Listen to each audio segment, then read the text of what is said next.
queriendo hablar de mí en escena y defendiendo hablar de mí en escena, en peleándome con no borrarme cada vez que me paro en un escenario. Pero resulta que cada vez que intento hablar de mí, algo me pasa que huyo de ahí y decido mentir. Hace poco, por ejemplo, Dana y yo hicimos una obra donde decidí hablar de mí, de mi papá, y para hablar de mi papá decidí mentir. Decidí decir que estaba muerto. Mi papá no está muerto. Pero en esa obra decía que mi papá había muerto a la orilla de la carretera, con la boca abierta y los ojos abiertos como mirando al sol. Y en esta parte de la obra yo incluso lloraba y el público lloraba conmigo porque habíamos creado un pacto y después de eso yo les decía, no es cierto, mi papá no murió de esa manera. Y les decía que yo creía que la ficción era el único lugar para poder matar el dolor. Y me gustaría que al menos por 10 minutos, más o menos, me ayuden a pensar que mi papá está muerto, que esa mentira aún sigue. ¿Me ayudarían con eso?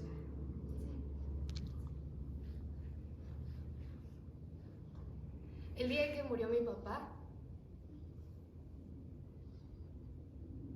yo iba a cumplir 20 años.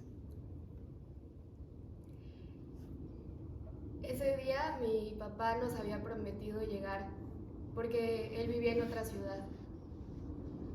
Entonces yo recuerdo que le había dicho a mi mamá que me iba a traer un pastel. Y cuando me dijo eso a mí me dio mucha desconfianza porque mi papá siempre elegía los peores pasteles. Como que no le sabía dar al sabor de mi pastel favorito. Pero me pareció un buen detalle y le dije que estaba bien. Era jueves, él había pedido permiso en su trabajo, entonces me pareció un detalle muy bonito que faltara a su trabajo y que viajara de otra ciudad para venir a verme en mi cumpleaños. Y ya cuando estaba llegando la hora de mi festejo, es que lo tuvimos que haber sabido. Pasó un minuto de retraso, mi papá nunca se atrasaba en nada. Y justo al minuto no llegó. Mi papá nunca faltaba a ninguno de mis cumpleaños.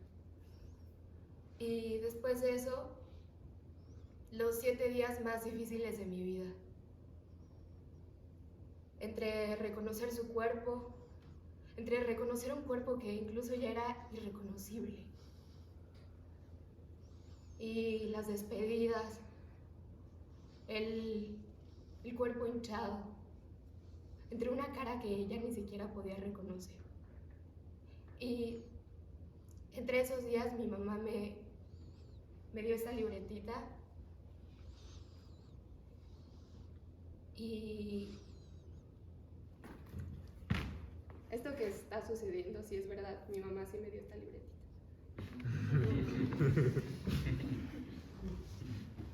Y me dijo que mi papá le había regalado esta libretita el día que yo nací.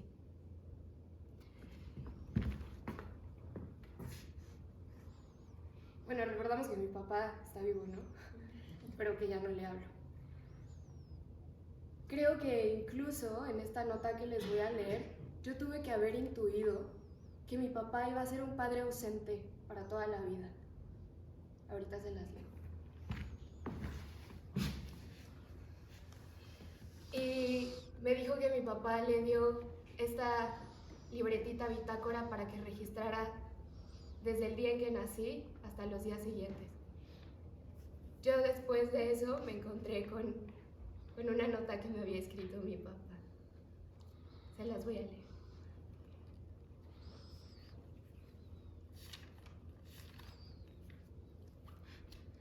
Hora, signo de interrogación. Noche, entre paréntesis. 28 de septiembre de 1999. Hola. Parece ser que no van a dejarme pasar.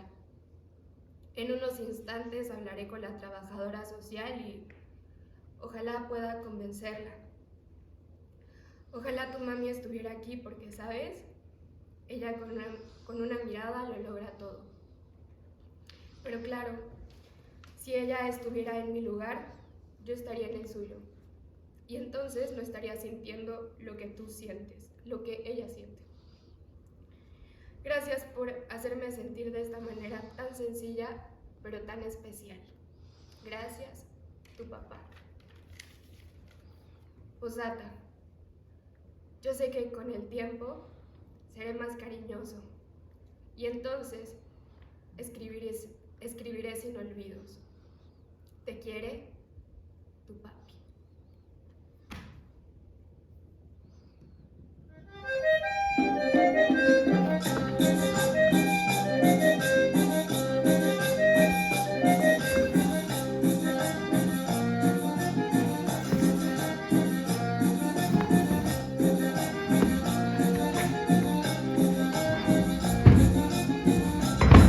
Como extraño mi tan hermosa, metida en la cordillera, esperando que llegue la hora de regresar a mi tierra.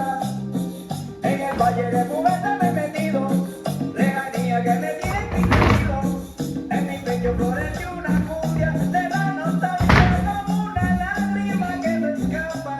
Cumbia del alma, cumbia que madruga, joven Cubeta con insistencia buscando fuerza y me da. Que tristeza que me da la lejanía y me da. Que tristeza que me da, que tan lejos de la tierra mía y me da. Que tristeza que me da la lejanía y me da. Que tristeza que me da, que tan lejos de la tierra mía. De Colombia para México, para todos los colombianos. Un saludo organizado de Sahara.